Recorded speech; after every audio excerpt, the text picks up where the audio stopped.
We are both muted, by the way. Hello, everybody. Welcome to our first and awesome edition, a bit of a trial here as we get a little bit of a different tech stack powering the video podcast here. Thank you for joining us on the very first episode of our CMS demo days. And the idea here is that we're really trying to fill a white space for CMOs and digital leaders and decision makers to get an experience of different content and commerce platforms so they get a little bit more of an understanding of how things work under the hood. I will do my best to ask questions that mean something and matter and kind of take on the role of a curious prospect who maybe hasn't seen these systems before. We, Dotfusion, who I represent, are partners with Uniform, and we are super stoked to have Andrew Kumar from Uniform joining us today to tell us all about Uniform. Maybe Andrew, do you want to just say hi, introduce yourself, and this is really all about you, and I want to give you as much time as possible here. Fantastic. Thanks again, Chris, for having us here and for having me. I think we'll have a lot of fun. I don't have a ton of prep, so we can be a bit loose.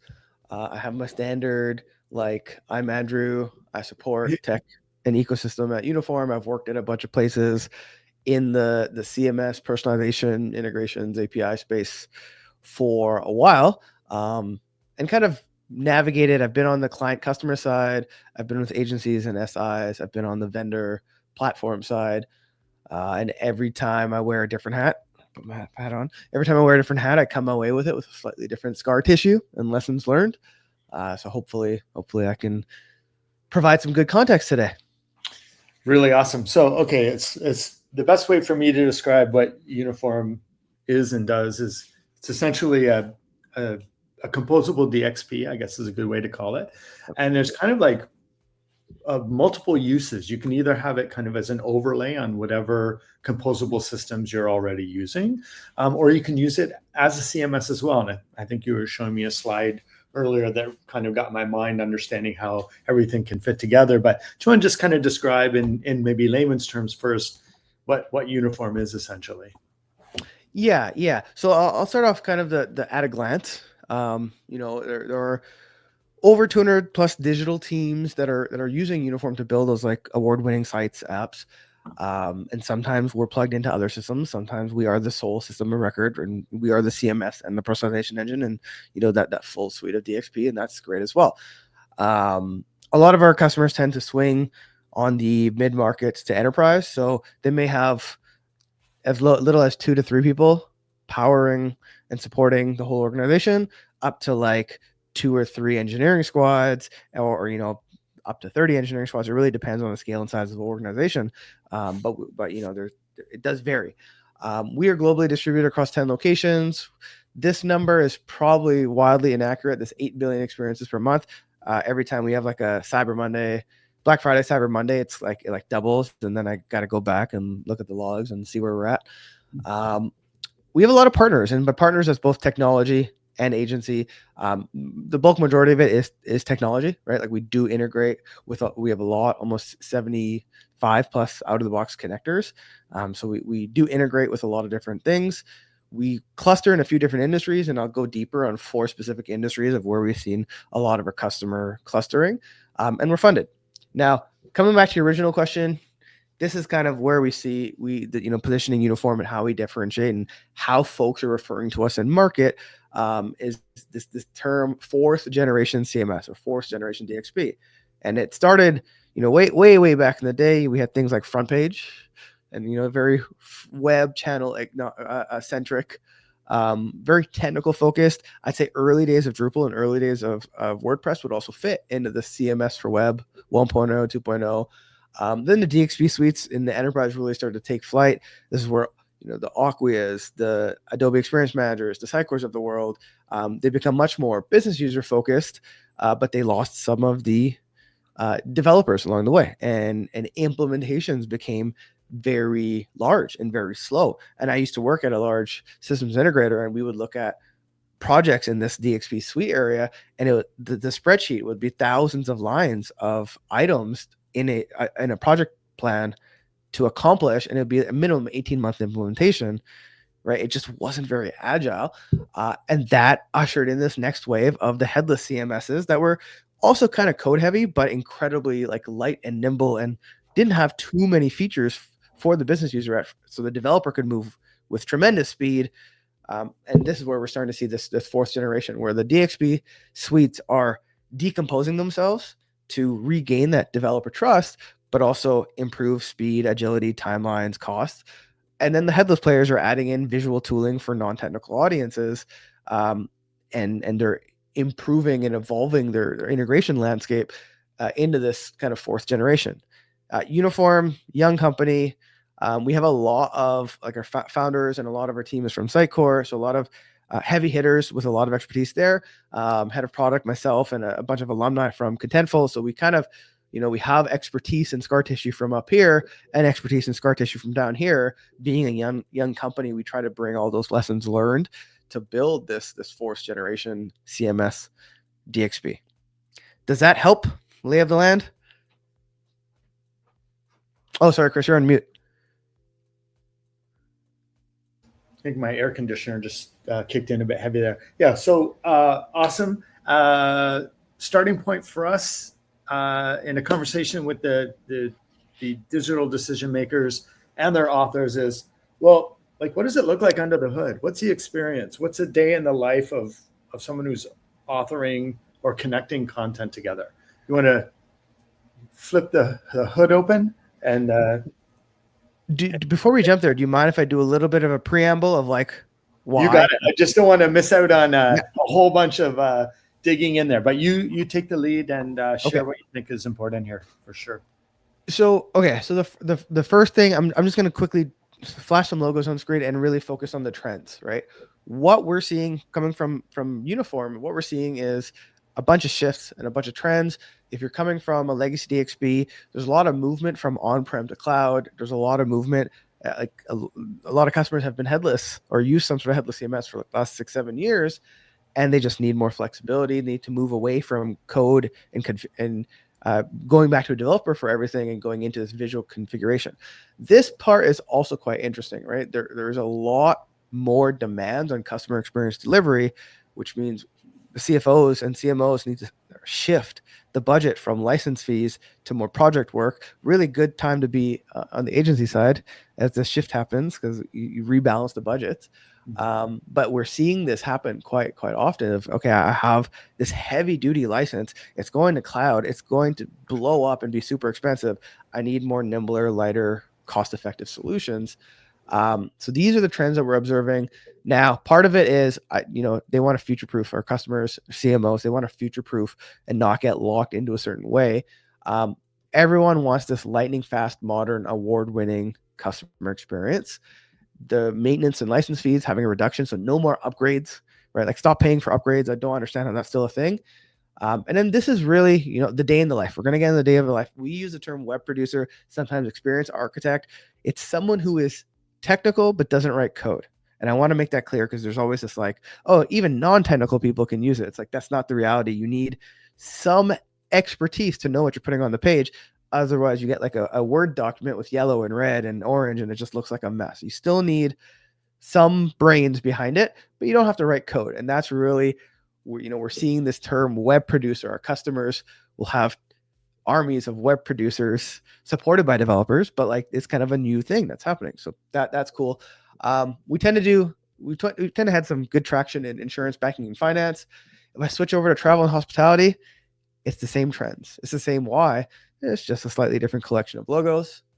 If we go over to telco, media, and technology, right? And we have some heavy hitter, incredibly technology forward organizations like the Atlassians of the world, the Telus of the world, even like Hershey Entertainment, like very technology forward organizations, the same trends, the same why. And then retail and manufacturing, again, seeing a lot of traction, a lot of demand on e-commerce. And so this is what we're seeing. Can I ask you a question, Chris? Of course. Have you ever been in a situation where you kick off a new website you have your CMO counterpart and you have this fantastic headless hybrid CMS, powerful, channel agnostic, CDN, fast. Then you have this beautiful design, decouple front end. and then you end up with one of these. Oh yeah, for 20 years worth of very similar experiences. Um, and yeah, tell me more. Well, okay, so this is the part where we're like, okay, this is, sure, we're a CMS, DXP, but this is where we're different, and some of the confusion that happens in the market, because like we're not necessarily going head to head against a CMS, and we're not the front end. The front end can be a kiosk, a web app, a mobile app, a web page, a website, right? This is quite replaceable, hot swappable. It's this thing in the middle, this box car, and that's really what we're saying. Okay, no more slow, rigid, cobbled together box car. Like, let's build a piece that, and you said it, 20 years, we've all been feeling this for 20 years, and I'm sure the CMOs in the audience, they go to their IT counterparts, or they go to their agency, and they're like, we need to make these changes, and it's like, how the heck do I make changes on this box car? I got to rip out some planks, I got to put in some new planks, got to pull out some nail. It's just a pain. And this is the collection of things we're trying to put together at Uniform. We acknowledge that the content may come from other parts. The front end, it may go to other parts, and that's fine. You can swap out the back fender for whatever you need. You can swap out the front fender for whatever you need. Change the wheels based on the environment. That's perfectly okay. It's this piece in the middle that we say, okay, we're going to get this done really, really well. We call this part composable platform, part visual workspace. Do it really well, and then that CMO has a tremendous amount of flexibility to pick the right tools in that time frame for the organization. But okay, are you ready? Should we get under the hood? Let's do it. All right. First thing I'm gonna do, just a generic front end, right? I have my large banner. It says, "Hey stranger, perfect cup." Standard website, or not too flashy. I can go into my coffee maker e-commerce site. Yeah, like a standard e-commerce marketing site. I can go in, take a look, do my facets, my filters, and I can look at different things, right? And not too complicated, right? But I have this little coffee chat with shopping assistant thing bouncing in the top right corner, and you and I were playing around with this. So what I've done here is I've added one item to my cart. So my cart has this nice little item here. It's got this barista item. What's happening is, as I'm clicking around, we are signaling intent. So Uniform is determining and figuring out, hey, this particular user is interested in espresso machines. And then we have this chat interface. And the chat interface, I can start, it's a chat assistant, but it's reading that intent. So Uniform, we are feeding that intent into the chatbot, and that chatbot can be powered by Claude or Google Gemini, or whatever chatbot flavor you have. We'll feed that intent in. We'll also feed any content that's related to that intent and some UI items. So you can kind of see here. Here are some product recommendations that are interested in you. So I could show me what's in my cart. Let's just start right at the beginning here. I click show me what's in my shopping cart right now. And the shopping assistant's going to go retrieve that information from Uniform. So this is the fun part too, right? Like we may have talked about this earlier. The chatbot is pulling cart information from an API, pulling the product information, and pulling the intent. And then it's also pulling in a component definition. I don't actually know how this is going to look. And every time I do it, it looks slightly different because it's being generated on the fly, but it's still happening pretty quick. Mm-hmm. And based on what else I've clicked on, whatever signals and intents, whatever audiences I fall into, based on what I like, what do you recommend for me? And the shopping assistant's going to go retrieve that information. Sometimes it's super fast, and sometimes it's going to take a second. And there it goes, right? So, okay, it's now saying, okay, I have interest in this. Here's something else I might be interested in. I can add these to cart. Take a look at my cart and find things that would suit me. Right. So I have this very customer focused experience that's AI generated. It's just happening on the fly. And I don't actually, and every time I do it, slightly different. And then the beauty here, and this is one of what we find is chat interfaces are kind of boring. Like they're incredibly powerful, but like, I don't want to text back and forth. So we are seeing a lot more demand from our customers of like, hey, you know what our components look like. Can you just feed that into the AI? And we do. And then the AI comes back and takes the right information, puts it into the design system so it looks like my brand. I don't actually know how it's going to turn out, but I'm trusting it's going to turn out well because I'm informing the AI. So here's one example of like what the customer sees when we are mixing personalization and content and AI in the front end. Now, if I go behind the scenes here, and let's go dig a little deeper. Here's what our standard CMS looks like. Hey, Andrew, sorry, just before you start down this path, the previous site that we were looking at, that's a uniform on top of e-commerce, right? So I just wanted to make sure folks that were listening in, I think you mentioned that could be running on Salesforce Commerce, Commerce Tools, Shopify, that it's essentially uniform managing the content within the other platforms, which is really cool and something that not a lot of folks know about. So let's show it. You said Yeah. it. Now let's show it. All So right. this item right here, this light roast coffee, add to cart. This cart right here. Let's go in and there it is. Light roast coffee. All right. So here's my content entry that's powering that cart. Let's go in there, and it's a headless content record. I don't know what it's going to look like. So what you're seeing here is I have my product name. I have a short description. So I have quite a bit of information in uniform, but I'm also this purple bubble. So I can click and edit, enter, and say hello world and make changes here. But I can also reference things. So this title is coming from Salesforce Commerce Cloud. So I'm stitching together content from an upstream source to make my kind of primary main content record that then gets fed into multiple channels. So that orchestration bit of like I have content over here, even something like the price. The price is coming from a different field. So I have to put in this little dash, this little dollar sign, right? Just to get if I want to put the price in, or I can continue. And it doesn't just have to be like Salesforce Commerce Cloud.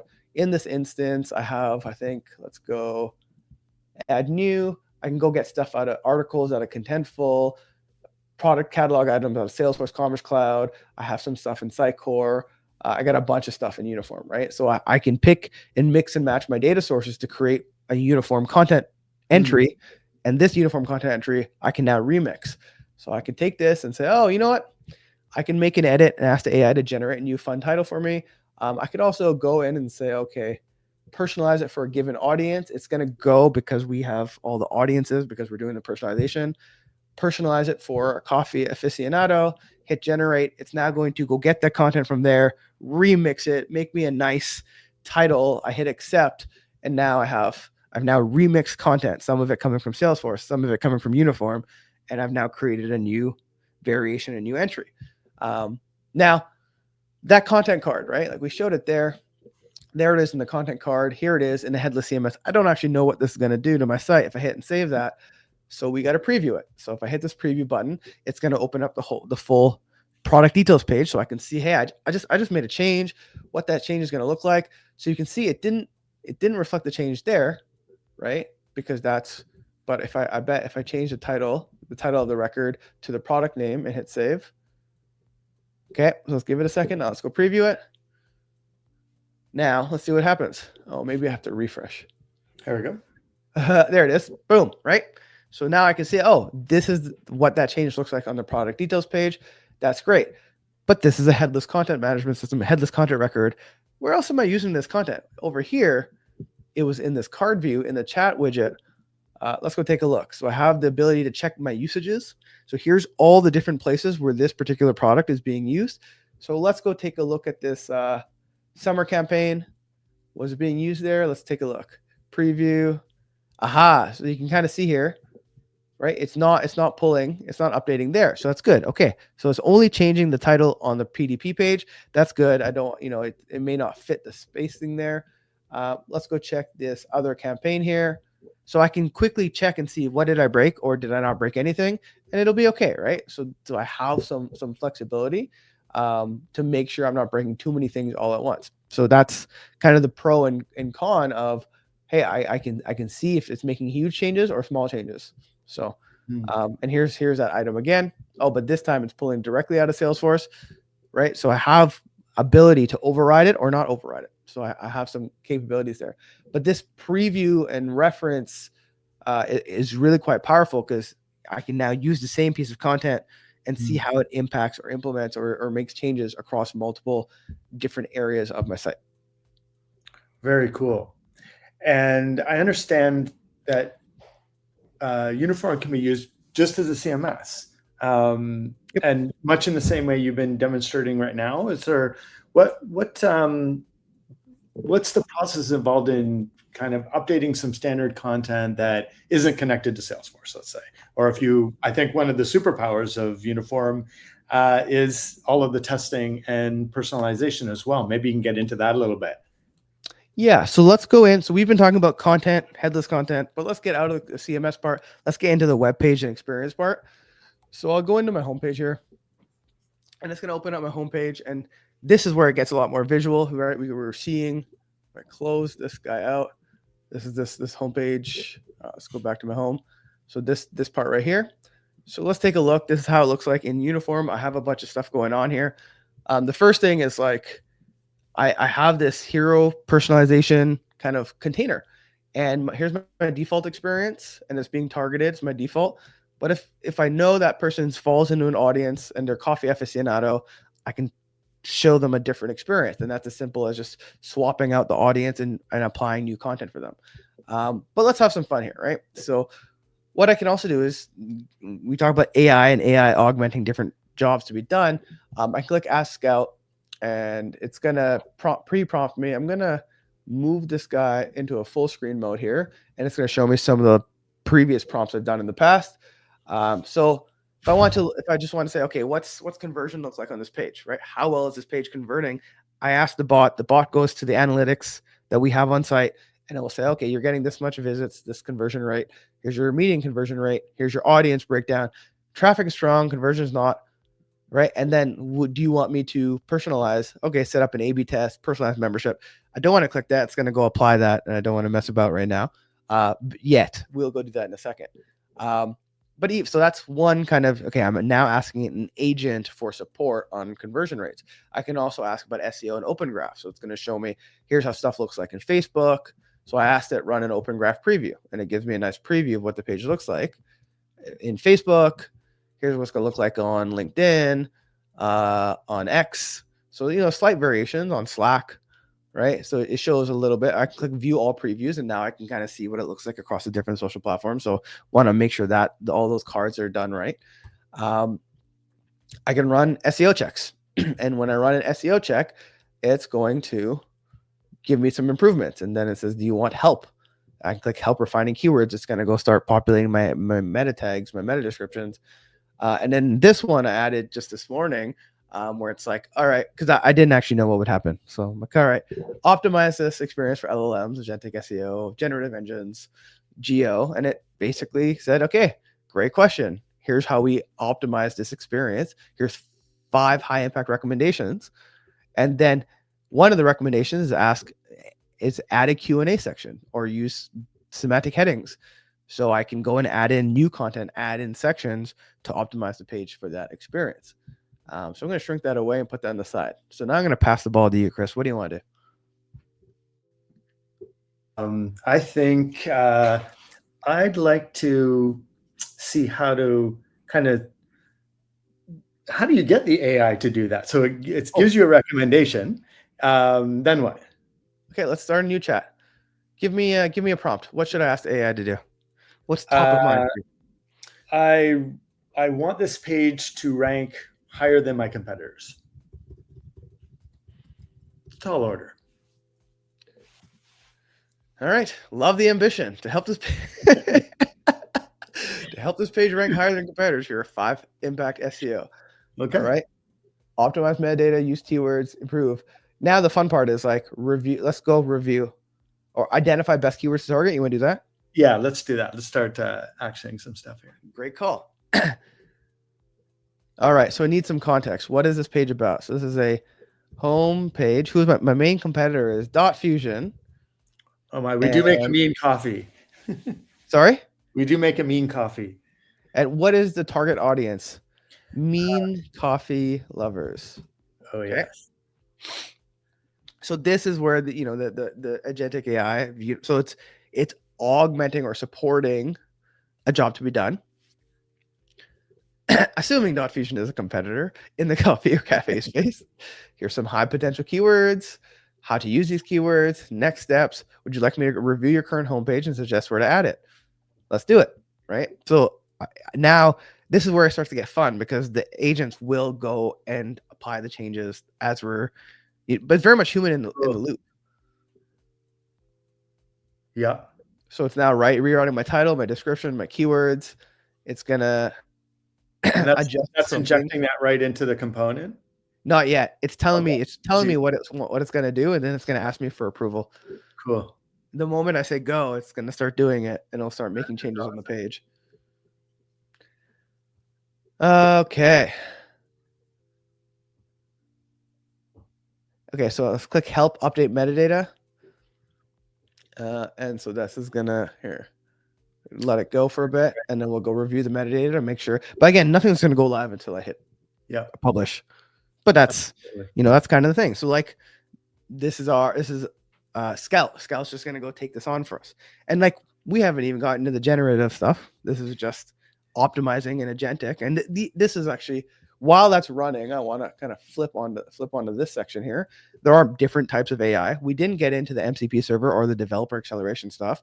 We are looking at the agentic SEO optimization type stuff. We reviewed the chatbot for the customer experience. And then there's, of course, generative AI. So Uniform will plug into Claude or OpenAI or OctoML, whatever service you have. If you don't have a service, we have a fallback for you, right? And you can just use what we have. But we always plug into what exists. All right.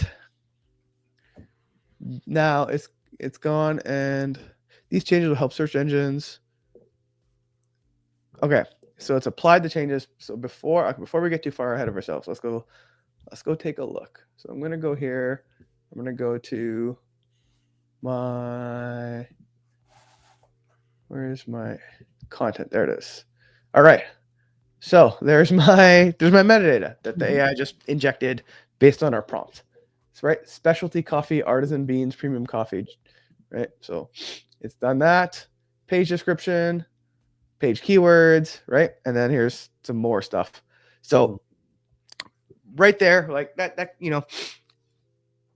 optimizing for SEO might take some time, right? And the bot kind of did it while I was flipping over to another slide. I think it took maybe 3 minutes end to end to optimize the page for SEO with the agent, much faster than what I could do. So, we start to stack these improvements against many different web producers, and it adds up really quick. So, day in the life is very much AI assisted. And then, say I don't like it, or I want to just switch it up. I could always be like, you know what, rewrite this as if you were Jerry Seinfeld, and it's gonna go give me a nice version of it, right? It's just gonna make a change on that one specific field. Hey, what's the deal with coffee? Right? So the generative stuff works, the agentic stuff works. There's a lot of fun, but it's all about assisting these jobs to be done. And this is where we're seeing, hey, there's AI tooling for developers, there's AI tooling for web producers and operators and content writers, generating content images. But you can also see there's always a human in the loop. I always got to make sure I got to check it. I got to hit save. I got to hit publish. And that's, I feel like a fair assessment of AI today is someone's got to gut check it, make sure it's of quality before you hit save and publish. But then I could just hit save it, publish it, and we're off to the races. Very, very cool. A little bit of brass tacks around the interface here. Do you want to just talk through Uniform's structure and how you navigate around components and content and things? Yeah, let's hide a bunch of stuff here. So I have this kind of component window on the right with all my details, but like I can simplify it and hide it, and then I can quickly, let's say I want to, at any point in time, I can kind of see what's on my page, my structure. So let's go and let's add something. I hit the little plus button. It's going to show me all of the components that are available to me. So like this is my design system. This is my site. I have some heroes that are set up for me. I have some CTAs. I have some marketing blocks. And this is really meant to be a reflection of your brand, that award-winning customer experience. So I have a nice visual interface to say, oh, I want to drop this in on that page. I want to drop this commerce section on the page. I want to add in just layouts and containers and atoms and navigation items or a search box, right? So I have some things that have been pre-wired and pre-set up for us. And some of that, we have a component starter kit, but also we lean on the experts of our customers and their digital teams or their agency partners to really set this up and make this work for the business. So this is often, step number one is bring what you have into Uniform. That takes about 30 days. Once it's in, then you have 30 days to train and test and make sure everything works for your digital operations. And then after that, you're 60 days in, you should be pushing things live using the AI, using the capabilities, and building what your customers are demanding of you. That's very cool. And what is the process for like creating a component or a content model? Do you just kind of do that in the interface? Is that where you bring in your devs? So yeah, it can be done. So we have kind of component modeling and content type modeling. Huh? It can be done in the interface. It can also be done programmatically. It really depends. We also have the MCP server where you just say, oh, you know, Awesome. yeah, build me the content types and component models for this Figma screenshot, and then it goes and says, okay, you have a bunch of, you have a header, you have a rich text, you have a text, so it goes and creates. So one thing that's unique about Uniform is we're very strict about separating what is presentation and what is content. Right. So like you will have a header as a component model.